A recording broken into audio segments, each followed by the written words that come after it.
कहानी की शुरुआत होती है एक औरत को दिखाते हुए जो पोसेस्ड हालत में तड़प रही थी। उसके शरीर के सारे नर्व्स दिखने लगे थे। ऐसा लग रहा था जैसे वह भी फट जाएंगे। क्लियरली बहुत ही ज्यादा तकलीफ में थी वो, और बार बार बस एक ही बात दोहरा रही थी कि माँ मुझे माफ कर दो। लेकिन उस हालत में भला वो अपने माँ से क्यों माफी मांग रही थी, और आखिर उसकी यह हालत हुई कैसे? इन सारे सवालों का जवाब ढूंढने हम पहुंच जाते हैं 4 दिन पहले। मिलते हैं इसी लड़की से जब वो कम्प्लीटली नॉर्मल हालत में थी। पता चलता है उसका नाम एली है और वो अपने हस्बैंड जेकब और बेटी समांथा के साथ रहती है। बहुत ही नॉर्मल एंड पीसफुल लाइफ है उनकी। लेकिन इसी बीच जब एली की माँ की डेथ हो जाती है और उसे कुछ दिनों के लिए उनके घर जाना पड़ता है, तब हम एली के चेहरे पर क्लियरली एक उदासी देख पाते हैं। लेकिन ये अपने माँ को खोने का गम नहीं था, एक हेजिटेशन था। ऐसा लग रहा था जैसे वो किसी टेंशन में हो। बार बार पैकिंग करते वक्त उसका ध्यान भटक रहा था। जेकब की बातें उसे सुनाई नहीं दे रही थी। पता नहीं इतना क्या सोच रही थी वो। जनरली तो ऐसे समय में इंसान दुखी होता है और अपने माँ के घर जाने के लिए उत्सुक भी, मगर एली जैसे वहां जाना ही नहीं चाहती थी। जेकब जब उससे बात करता है तो उससे भी एक बहुत ही अजीब सवाल पूछती है वो कि क्या उसे लगता है कि कुछ बुरे लोगों को भी हेवन में जगह मिल सकती है। जवाब में जेकब कहता है हर बुरे लोग भी किसी न किसी मामले में किसी न किसी के लिए अच्छे भी होते हैं। अब इस पॉइंट पे हमें नहीं पता एली ने क्या सोचकर ये सवाल पूछा था और जेकब एग्जैक्टली क्या मीन कर रहा था, लेकिन कुछ तो था इस छोटे से कन्वर्सेशन में जो इस फिल्म का मूड एंड पेस दोनों ही सेट कर देता है। इसके बाद जैसे जैसे कहानी आगे बढ़ती है हम समझ पाते हैं यही दो लाइंस असल में इस फिल्म का कोर है। फिलहाल हम एली को देखते हैं अपने माँ के घर की तरफ जाते हुए, जो कभी उसका भी घर हुआ करता था। लेकिन उससे पहले वो एक ग्रेवयार्ड के सामने जाकर रुकती है जहाँ उसके माँ स्टेफनी का ग्रेव था। उसके सामने जाकर एली को कुछ पुरानी बातें याद आ जाती है, जिससे हम समझ पाते हैं एली और उसके माँ का रिश्ता कुछ ठीक नहीं था। उसके अकॉर्डिंग उसके माँ ने कभी उससे प्यार ही नहीं किया। स्पेशली उसके डैड के गुजर जाने के बाद से तो वो जैसे एक जिंदा लाश बन चुकी थी। अपने लाइफ का सारा फ्रस्ट्रेशन, सारे दुख दर्द, सारा गुस्सा वो एली पर निकालती थी। उसे ना कभी एक प्रॉपर चाइल्डहुड मिला, ना ही एक नॉर्मल फैमिली लाइफ, जिसके लिए वो अभी भी अपनी माँ से नफरत करती है और जिंदगी भर करती रहेगी। वहीं पर खड़े एली अपने माँ को प्रॉमिस भी करती है कि उसके और उसके बेटे का रिश्ता ऐसा नहीं होगा। वो समांथा को वो सारा प्यार देगी जिसकी वो हकदार है। इतना कहकर एली वहां से निकल जाती है और डायरेक्टली जाकर रुकती है अपने चाइल्डहुड होम के सामने। ऑलरेडी वहां एक जॉन नाम का आदमी उसके लिए वेट कर रहा था, उसे कुछ डॉक्यूमेंट्स हैंड ओवर करने के लिए। पता चलता है एली इस घर को बेचना चाहती है, वो भी एज सून एज पॉसिबल। इसीलिए ही तो यहाँ आई है वो परसों इस घर को मार्केट में एनलिस्ट भी करना चाहती है। रियल्टर को भी बुला लिया था उसने घर देखने के लिए, मगर उसका प्लान सक्सेसफुल नहीं होता क्योंकि इन डॉक्यूमेंट्स में घर के deeds and title related papers नहीं थे। जॉन कहता है उसके लिए उसे उनके ऑफिस में जाकर कुछ प्रोसीजर पूरा करना होगा, जिसके लिए थोड़ा वक्त लग सकता है। अब ये सुनकर तो एली बहुत ही ज्यादा नाराज हो जाती है क्योंकि इसका मतलब उसे यहाँ और कुछ दिन रुकना पड़ेगा जो वो नहीं चाहती थी, मगर इसमें वो कुछ कर भी नहीं सकती थी, इसलिए उसे इंतजार करना ही पड़ता है। उधर जॉन के निकल जाते ही एली जैसे ही घर में एंटर करती है एक अजीब सा सन्नाटा हिट करता है उसे। बहुत सारे मेमोरीज उसे याद आने लगते हैं जो कि बिल्कुल भी अच्छे नहीं थे, क्योंकि इस घर ने तो उसे कभी कोई अच्छी यादें दिया ही नहीं था। हर वक्त झगड़ा, अपनी माँ के रूड बर्ताव, बेवजह उस पर चिल्लाना, उसे नीचा दिखाना, सब कुछ याद आने लगता है एली को। तो यहाँ आकर उसे नेगेटिविटी फील नहीं होगी तो और क्या होगा? एग्जैक्टली इसी फीलिंग से तो भाग रही थी वो, मगर उसकी किस्मत में शायद और कुछ दिनों की सफरिंग्स लिखी थी जिसे उसे एक्सेप्ट करना ही पड़ता है।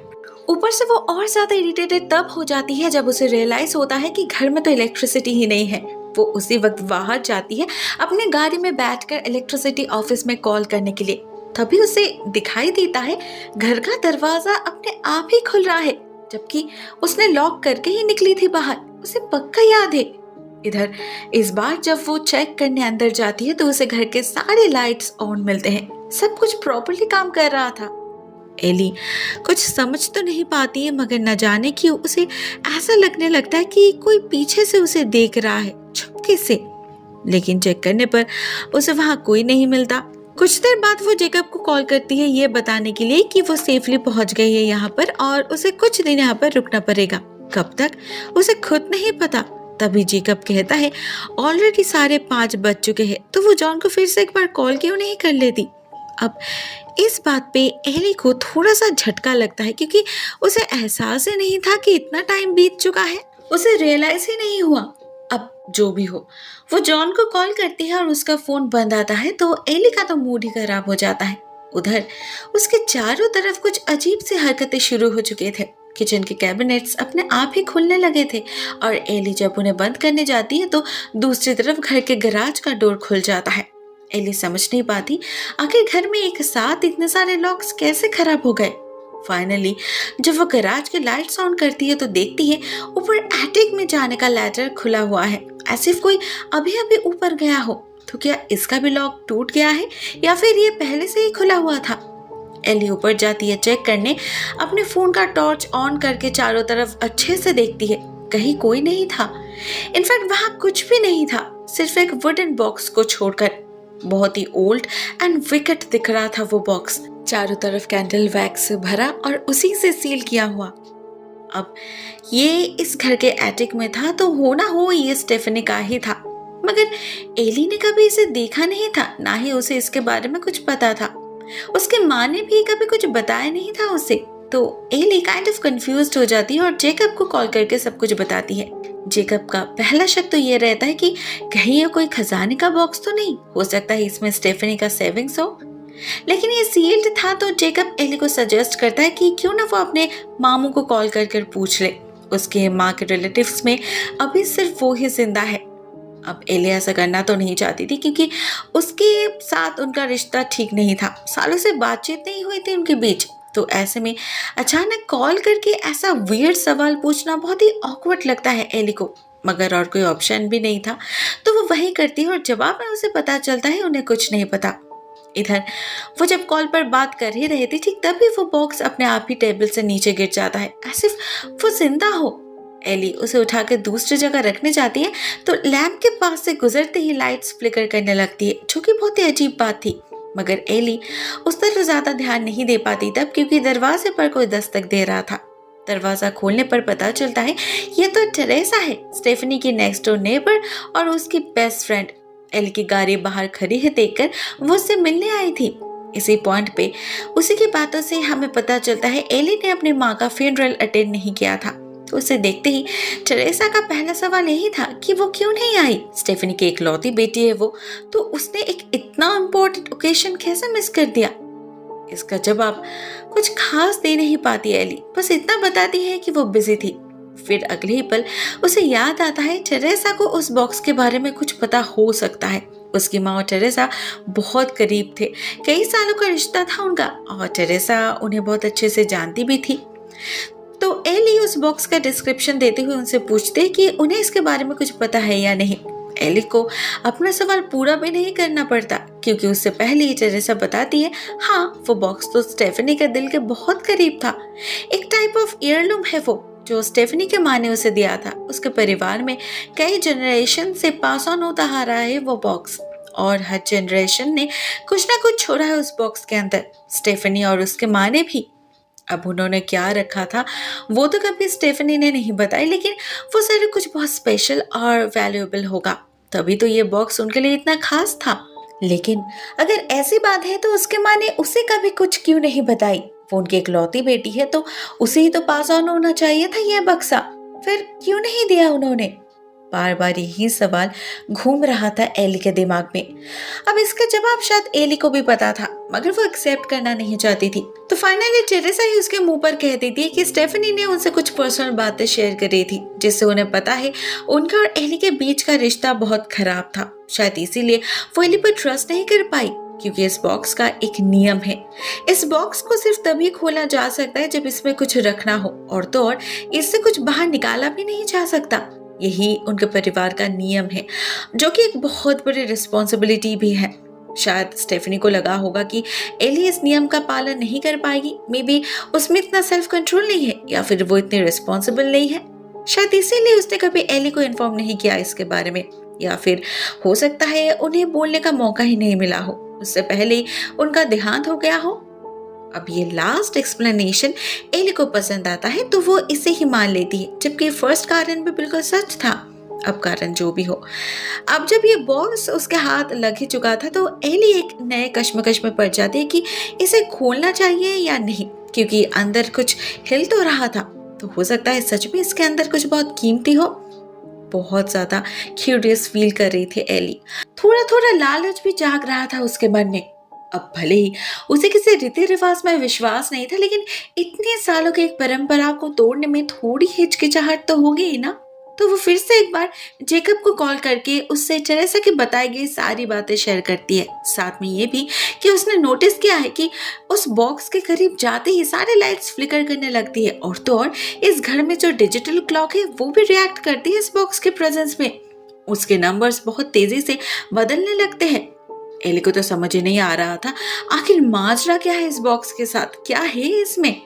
तो वो जेकब से ही सलाह मांगती है कि उसे क्या करना चाहिए, मगर सब कुछ सुनकर खुद जेकब भी हेजिटेशन में पड़ चुका था। तो वो एली से कहता है शांति से काम लेने के लिए, हड़बड़ी में डिसीजंस लेना ठीक नहीं होगा। रात काफी हो चुकी थी तो तैयार यह होता है कि वो लोग कल सुबह इसके बारे में डिस्कस करेंगे। मगर एली रात भर सो ही नहीं पाती, वो बॉक्स जैसे उसे खींच रहा था। रात में कई बार उठ उठ कर वो उस बॉक्स को देखती है और फिर से सो जाती है, लेकिन एक पॉइंट पर उससे और बर्दाश्त नहीं होता। वो किचन से एक नाइफ लेकर आती है और बहुत ही मुश्किल से उस बॉक्स से सारे वैक्स को हटाकर आखिरकार उसे खोल ही देती है। बट टू हर सरप्राइज अंदर वैसा कुछ भी नहीं था जैसा उसने एक्सपेक्ट किया था। कोई कीमती सामान नहीं था अंदर, थी तो बस 3 बेहद ही अजीब चीजें। एक कागज का टुकड़ा जिस पर हिब्रू में कुछ लिखा था, एक सफेद बालों का गुच्छा और एक सूखा हुआ फूल। भला ये चीजें उसके परिवार में इतने जनरेशन से पास ऑन होता आ रहा है, पर क्यों? इसके अलावा भी इस बॉक्स को खोलते ही एक बेहद अजीब चीज नोटिस करती है एली। लाइट्स का फ्लिकर होना तो था ही, साथ ही साथ बाहर का मौसम भी अचानक ही बिगड़ने लगा था, अचानक से जैसे आंधी आ चुकी थी। मगर उन चीजों पर एली का उतना ध्यान नहीं गया, क्योंकि वो तब उस बॉक्स में मौजूद सामानों को लेकर परेशान थी। उसे समझ ही नहीं आ रहा था कि आखिर झूठ किसने किसको बोला और क्यों। क्या उसके माँ ने ऐसे ब्रैग किया था इस बॉक्स के बारे में? नहीं तो टेरेसा उससे ये सब कहानी बना बना के क्यों बताएगी? यही सब सोचने में मशरूफ थी वो।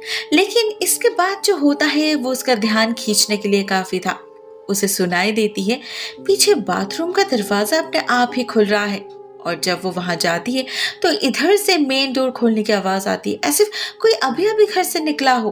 और जब एली आकर देखती है तो उसे मेन डोर तो बंद ही मिलता है, लेकिन साथ ही साथ वो बॉक्स भी बंद पड़ा था, अंदर सारे सामान के साथ जिन्हें एली ने अपने हाथों से बाहर निकाला था। एली को सच में बहुत डर लग जाता है ये सब देखकर। उसे फील होता है कि कोई है उसके आसपास, किसी की नजर हर वक्त उस पर टिकी हुई है। वो जेकब को कॉल करके सब कुछ बताती है, मगर तब रात के 3:30 बज रहे थे तो वो आधे नींद में था, इसीलिए सिचुएशन की ग्रेविटी समझ नहीं पाया। उसने बहुत ही लाइटली कह दिया यह सब एली का भ्रम है, जिससे एली ने नाराज होकर फोन काट दिया। बाकी की रात तो उसे नींद आने से रही, इसीलिए उसने ऑनलाइन उस बॉक्स के बारे में सर्च करना शुरू किया। बहुत सारे वेबसाइट्स विजिट करी और ऑनलाइन ग्रुप में भी पोस्ट डाला, लेकिन कोई कुछ बता ही नहीं पा रहे थे, ना ही ऑनलाइन इसका कोई रेफरेंस मिल रहा था। फाइनली एली जब उस कागज पर लिखे वर्ड को सर्च करती है तब उसे पता चलता है उसका इंग्लिश ट्रांसलेशन है टू रिलीज। मगर आखिर इस सब का मतलब क्या है? एली काफी फ्रस्ट्रेटेड हो चुकी थी कुछ जवाब ना मिलने से, तो वो देर रात तक थक हार के सोने चली जाती है। मगर कुछ देर बाद ही उसे एक कॉल आता है जो उसके बेटे समंथा ने किया था। एली को लगा शायद वो अपने माँ को मिस कर रही होगी, लेकिन कुछ देर बात करने के बाद ही एली को एहसास होता है कि उसकी बेटी बहुत ही अजीब बातें कर रही है। बार बार उससे पूछ रही है कि वो उससे मिलने क्यों नहीं आई, क्यों उसका फोन नहीं उठाया उस रात। इस बात को सुनते ही अचानक से एली बहुत घबरा जाती है और कहती है मैं बिजी थी और मुझे लगा कि तुम ठीक हो, इसलिए मैंने फोन उठाना इतना इम्पोर्टेंट नहीं समझा। अब भले यहाँ वो बातें अपने बेटे से ही कर रही थी, लेकिन उसे भी एहसास हो चुका था कि ये सवाल किसी और का था। ऊपर से जब समंथा बताती है कि वो उससे मिलने यहाँ आ चुकी है और वो चाहती है कि एली उसे ढूंढे, तब तो एक झटके में नींद टूट जाती है एली की। समांथा की वॉइस बहुत ही अजीब साउंड कर रही थी। उधर at the same time Ellie को फिर से मेन डोर ओपन होने की आवाज सुनाई देती है और बाहर जाने पर दिखता है वहां कोई खड़ा है, एक ओल्ड लेडी। एली को देखते ही वो अपना हाथ बढ़ा के उसकी तरफ भागने लगती है और यहीं पर एली की नींद टूट जाती है। वो सपना देख रही थी। इधर नींद टूटने पर वो देखती है ऑलरेडी सुबह हो चुकी है, तो वो फिर से उस बॉक्स के बारे में जानकारी हासिल करने में बैठ जाती है। ऐसे में कुछ देर बाद उसके पास एक कॉल आता है एक डिशा नाम के लेडी का। उसका एक जान पहचान वाला एली का भी दोस्त था, तो उसी ने उसे इस बॉक्स के बारे में बताया था। एली से उस बॉक्स का डिस्क्रिप्शन कंफर्म करके वो बताती है वो बॉक्स असल में एक डिबक बॉक्स है और उसे ओपन करके एली ने अपने लाइफ की सबसे बड़ी गलती कर दी है। इससे ज्यादा कुछ बताने से पहले वो उस बॉक्स को करीब से देखना चाहती थी, इसलिए वो कुछ ही देर में एली से मिलने जा पहुंचती है। जहां घर में घुसते ही एक बहुत ही स्ट्रॉन्ग नेगेटिव एनर्जी फील कर पाती है दिशा, जो उस बॉक्स से एमिट हो रही थी।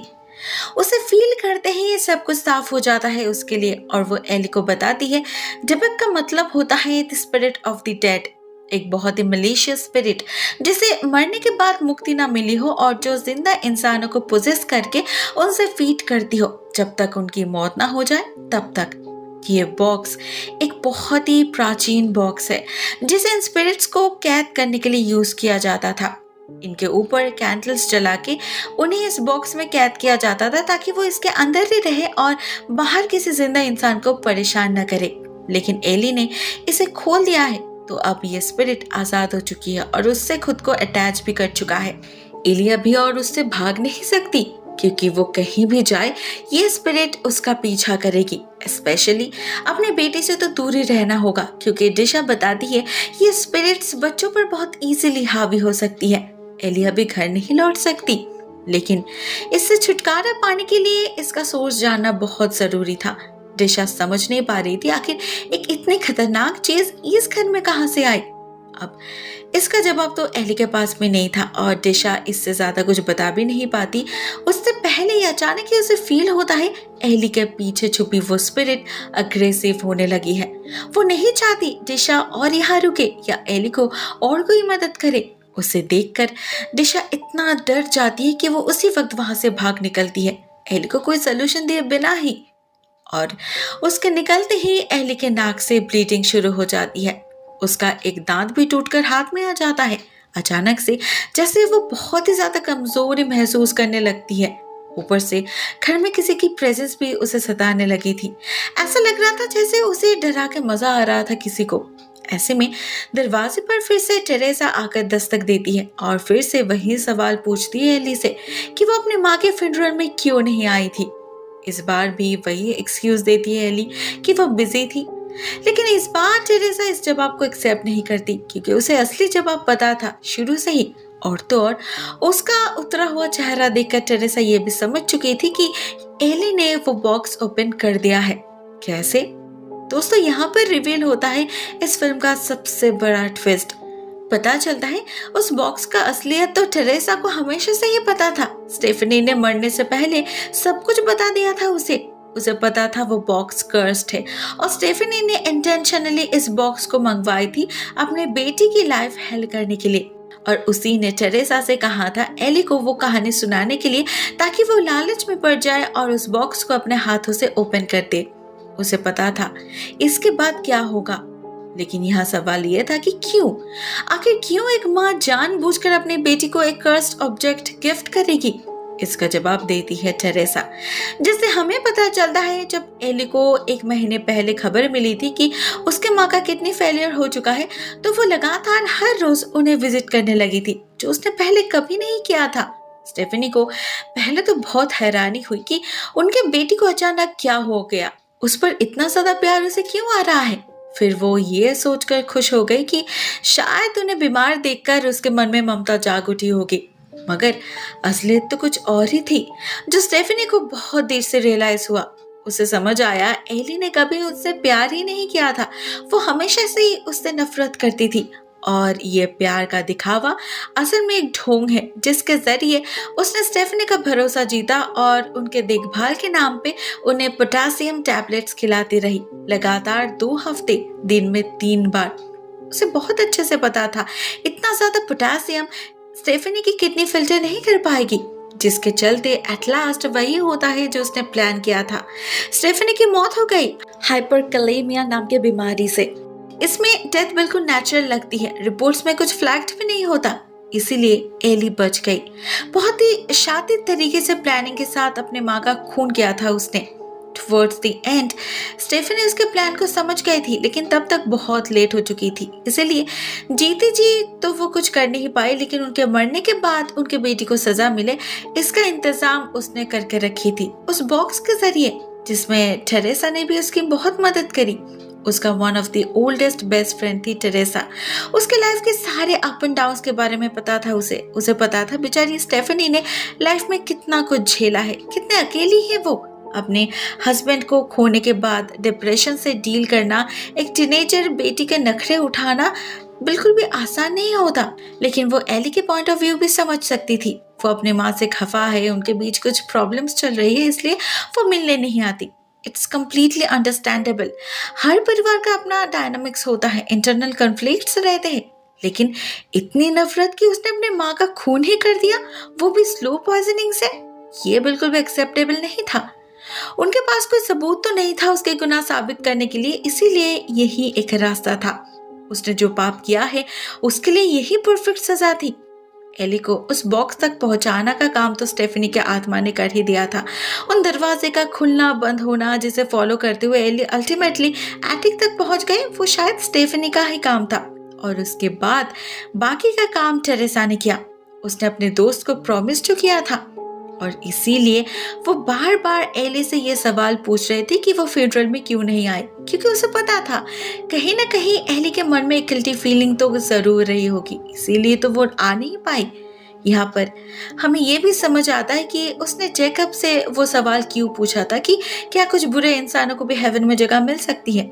इनिशियली हमें लगता है कि शायद वो अपने माँ को मीन कर रही होगी, बट एट दिस पॉइंट हम रियलाइज करते कि वो सवाल तो असल में उसका अपना सवाल था। शायद कहीं ना कहीं वो अपने लाइफ के डिसीजंस को कंटेम्पलेट कर रही थी, मगर एली ने कभी इस बात को स्वीकार नहीं किया। इवन इतने बड़े सच्चाई के खुलासा होने के बाद भी उसे कोई रिग्रेट नहीं था। इधर टेरेसा का काम तो हो चुका था, तो वो वहां से निकल जाती है और जाते जाते उससे कह जाती है कि उसके पास बस 2 दिन है, थर्ड सनराइज होते ही उसकी मौत हो जाएगी। अब इसे सुनते ही एली की तो डर से हालत खराब हो जाती है। वो हेल्पलेसली रोने लगती है और उस बॉक्स से छुटकारा पाने के लिए घर के बाहर उसे फेंक आती है और खुद विस्की की बोतल लेकर बैठ जाती है सजेशन से कोप अप करने के लिए। उधर इस घर में जब ये सब कुछ हो रहा था, तो इस जगह से बहुत दूर जेकब के घर में हम समांथा को देखते हैं एक ड्राइंग बनाते हुए, जिसमें उसने वही बॉक्स ड्रॉ किया था, साथ में उसके अंदर रहने वाले स्पिरिट को भी। लेकिन आखिर उसे इस बॉक्स के बारे में कैसे पता? इस बात से तो खुद जेकब भी हैरान था। वो एली को भी कॉल करता है सब कुछ बताने के लिए, लेकिन एली तब कॉल रिसीव करने की हालत में ही नहीं थी। उसे अपने फोन पे कुछ वीडियो मैसेजेस मिला था, जिसमें वो खुद ही दिखाई दे रही थी पैनिक करते हुए, पागलों की तरह छटपटाते हुए। लेकिन ये वीडियोस उसने कब रिकॉर्ड करी उसे कुछ याद नहीं। उसे तो लग रहा था जरूर शराब के नशे में वो सब कुछ भूल चुकी है, मगर असलियत में तो ये वीडियोस उसने कभी रिकॉर्ड ही नहीं किया था, किसी और ने किया था। पर किसने? घर में तो उसके अलावा और कोई था ही नहीं, या फिर था जो उसे नहीं पता। वो जल्दी से खुद को संभालने की कोशिश तो करती है, मगर ठीक तभी उसे सुनाई देती है उसके पीछे कोई ताली बजा रहा है, और ये आवाज एटिक से आ रही थी। वो जब वहां चढ़ने जाती है तो गिर जाती है और जमीन पर ही पड़े रह जाती है, हिल तक नहीं पाती, उसमें जैसे जान ही नहीं बची थी। फाइनली कुछ देर बाद खुद को संभाल के वो जेकब को कॉल करके सब कुछ बताती है और सारी सच्चाई कन्फेस करते हुए कहती है कि उसने जो गलती करी है उसे उससे खुद ही डील करना पड़ेगा, अकेले। जेकब जब उससे मिलने जाने की बात करता है तो उसे मना कर देती है एली। वो उनकी लाइफ रिस्क में डालना नहीं चाहती थी। वो जेकब से प्रॉमिस करती है कि वो किसी भी तरह इस कर्ज से आजाद होकर उनके पास वापस जरूर आएगी, पर कैसे? कोई तो रास्ता होगा। रात भर उसी को ढूंढने में लगी रहती है एली। ऑनलाइन सर्च करने पर उसे बस इतना पता चलता है कि इस स्पिरिट को वापस उस बॉक्स में भेजने के लिए एक एग्जॉर्सिज्म परफॉर्म करना पड़ता है, लेकिन उसका प्रोसेस या कुछ कहीं पर भी लिखा नहीं था। और इससे तो एली और ज्यादा टेंशन में पड़ जाती है। उसे इन सब एग्जॉर्सिज्म के बारे में कुछ नहीं पता था और उसके पास तो ज्यादा वक्त भी नहीं है। कि वो किसी से कुछ पता कर सके। ऊपर से देर रात अचानक ही उसे घर के इधर उधर से आवाजें सुनाई देने लगती है। उन आवाजों को जब वो फॉलो करती है तो उसे एटिक से सफेद बालों का गुच्छा लटकते हुए दिखता है जो अंदर की तरफ घसीटता जा रहा था। फिर दिखाई देते हैं किसी के बहुत ही भयानक दिखने वाले उंगलियां जो एली को फॉलो करने लगते हैं, बिल्कुल मकड़ियों की तरह। और तो और रात में जब एली क्लोजेट में जाकर छुपती है तो वहां भी स्पिरिट उसे चैन से रहने नहीं देता। एली इतना डर जाती है कि डर के मारे बेहोशी हो जाती है वो। और ऐसे ही फर्स्ट डे बीत जाता है। शुरुआत होती है सेकंड डे की। नींद टूटने पर एली खुद को लिविंग रूम में पाती है उस बॉक्स के साथ। वो वापस आ चुका था। इधर उसकी तबीयत बहुत ही खराब हो चुकी थी। वो खून की उल्टी करने लगी थी और खून के साथ साथ उसके मुंह से बालों का गुच्छा भी निकलने लगा था। उधर दिन के उजाले में भी वो स्पिरिट उसका पीछा करना बंद नहीं करती। साई की तरह चिपकी हुई थी वो एली से। ऊपर से उस दिन जॉन भी आता है बाकी पेपर्स के साथ। उसे देखकर एली दरवाजा तो खोल देती है लेकिन उसकी तबीयत बहुत खराब लग रही थी और वो हैलुसिनेट भी करने लगी थी। जैसे पेपर साइन करते वक्त एक पॉइंट पे उसे ऐसा लगता है कि वो अपने नाखूनों से जॉन की आंखें नोच रही है। वो नजारा बहुत ही भयानक था जिससे खुद एली ही डर जाती है और उसे समझ आता है कि वो स्पिरिट उस पर हावी हो रही है। खुद पर कंट्रोल कम हो रहा है उसका, तो वो जल्दी से काम निपटा के जॉन को घर से बाहर निकाल देती है। और उसके जाते ही एली जैसे एक ट्रांस में चली जाती है। बाकी का दिन वो क्या करती है, कैसे बिताती है, उसे कुछ याद नहीं रहता। इस घर में आने के बाद से पिछले 2 दिन उसने कुछ भी खाया नहीं था। उसे भूख भी नहीं लग रही थी, तो जाए से कमजोरी तो होगी ही, बस प्यास लग रही थी बहुत ज्यादा। ढेर सारे पानी पी रही थी वो। ऐसे में उसी शाम अचानक उसे घर के स्विमिंग पूल में अपनी माँ दिखती है, जिसे डर के मारे उसके हाथ से कांच का ग्लास टूट जाता है। और उसी टूटे हुए कांच पर जब वो कदम रखती है तो उसे अपने घाव से भी बालों का गुच्छा निकलते हुए दिखता है। और ये उसका हेलुसिनेशन नहीं था, उसके पूरे शरीर पर कब्जा करने लगी थी वो स्पिरिट। तबीयत खराब लगने की वजह से उस रात एली जल्दी से सो जाती है, ये सोचकर कि उसे बस जैसे तैसे आज की रात पार करनी होगी। थर्ड सनराइज तक अगर वो जिंदा रह जाए तो शायद वो बच जाएगी। और बस सिर्फ कुछ ही घंटों की बात है, मगर ये कुछ घंटे भी पार करना एली के लिए बहुत मुश्किल साबित होता है। वो सोने जाती है तो उसकी माँ की स्पिरिट उसे सोने नहीं देती। कभी उस पर चढ़ कर बैठ जाती है तो कभी इधर उधर का दरवाजा खोलकर उसे परेशान करने लगती है। इससे एली इतना डर जाती है कि खुद ही उस बॉक्स पर कैंडल जला के स्पिरिट से रिक्वेस्ट करने लगती है उसे छोड़ देने के लिए। उस बॉक्स पर ऑलरेडी इतने सारे वैक्स लगे हुए थे तो उसे लगा शायद इसी से कुछ काम बन जाए। फिर उस बॉक्स को वो जलाने की कोशिश भी करती है, लेकिन यही उसकी सबसे बड़ी गलती साबित होता है, क्योंकि उस बॉक्स को तो कुछ नहीं होता, उल्टा उसके शरीर पे आग लग जाता है। और फिर शुरू होता है असली तांडव, जब वो स्पिरिट पूरी तरीके से पोजेस कर लेती है एली को। ये वही सीन था जिससे फिल्म की शुरुआत हुई थी। हम एली को तड़पते हुए देखते हैं और वो बार बार अपने माँ से माफी मांग रही थी। ये सिर्फ उसका गिल्ट नहीं था, बल्कि इस सिचुएशन से बचने की आखिरी उम्मीद भी थी, जो आखिरकार काम भी आता है। पूरी रात तड़पने के बाद कब वो सो गए थे या दर्द के मारे बेहोश हो पड़ी थी उसे कुछ याद नहीं, लेकिन जब नेक्स्ट मॉर्निंग उसकी आंखें खुलती है तब तक वो दहशत खत्म हो चुका था। एली बहुत लाइट फील कर रही थी। लास्ट 3 दिनों से इस घर में जो हमेशा एक नेगेटिविटी छाई हुई थी, जो भारीपन महसूस हो रहा था उसे, वो भी जा चुका था। ऊपर से लिविंग रूम में जाते ही उसे वो बॉक्स पे दिखता है जो अपने आप ही सील्ड हो चुका था, बिल्कुल पहले की तरह। इससे एली को यकीन हो जाता है कि उसके माँ का कर्ज खत्म हो चुका है। उन्हें सिर्फ माफी चाहिए थी और कुछ नहीं। तो वो उसी वक्त जेकब को कॉल करके ये खुशखबरी देती है और अपना सामान पैक करके घर की तरफ रवाना भी हो जाती है। और घर पहुंचते ही वो भागती है अपने बेटी समांथा के पास। इस दुनिया में सबसे ज्यादा प्यार तो वो उसी से करती है। समांथा भी अपने माँ को देखकर खुश हो जाती है। लेकिन असली ट्विस्ट आता है ठीक इसके बाद, जब एली की नजर पड़ती है उस बॉक्स वाले पेंटिंग पर जो समांथा ने बनाई थी। उसे देखकर ठीक जेकब की तरह ही हैरान होती है वो, और समांथा से पूछती भी है कि ये क्या है। जवाब में समांथा बहुत ही कैजुअली कहती है, ये तो आपका बॉक्स है। फिर एली जब उससे निकलते हुए स्पिरिट को दिखाकर पूछती है कि ये कौन है। समांथा बताती है ये उस बॉक्स में रहती है, क्या वो आपको नहीं दिख रही। अब यहाँ पर समांथा बार बार किसी फीमेल स्पिरिट की तरफ इशारा कर रही थी, जिससे एली बहुत ही ज्यादा हैरान हो जाती है। और आखिर में जब समांथा कहती है कि ये तो आपकी माँ है, तब लगता है एली को सबसे बड़ा झटका। उसे एहसास होता है उसकी माँ की रोज के पीछे पीछे यहाँ तक पहुंच चुकी है, इस घर में समंथा के पास, क्योंकि शायद वो हमेशा से यही चाहती थी। दोस्तों, अकॉर्डिंग टू मी इस पॉइंट पे एली को ये भी रियलाइज हो जाता है कि ये सब असल में उसके माँ का एक चाल था। वो बॉक्स शायद कभी कर्स्ड था ही नहीं। उस बॉक्स में हमेशा से ही उसके माँ की आत्मा ही थी जो अपनी बेटी से बदला लेना चाहती थी। उसने 3 दिन का टाइमलाइन देकर एक इनिशियल ट्रॉमा तो दे दिया था एली को, लेकिन फिर सब कुछ नॉर्मल दिखाकर उसका भरोसा भी जीत लिया ताकि एली घर लौट आए और स्टेफनी को अपने पोते तक पहुंचने का रास्ता मिल जाए। अभी शायद वो उसी को पोजेस करके एली से बदला लेगी, उसकी पूरी लाइफ तरपाएगी उसे। जो पाप उसने किया है उसकी कीमत उसे ऐसे ही चुकानी पड़ेगी। The end. दोस्तों, मेरे ख्याल से तो यही मतलब था इस फिल्म का। आपको क्या लगता है? कमेंट सेक्शन में अपने थॉट्स शेयर जरूर करना। आज के लिए बस इतना ही, मिलते हैं अगले वीडियो में। Till then take care, Tata.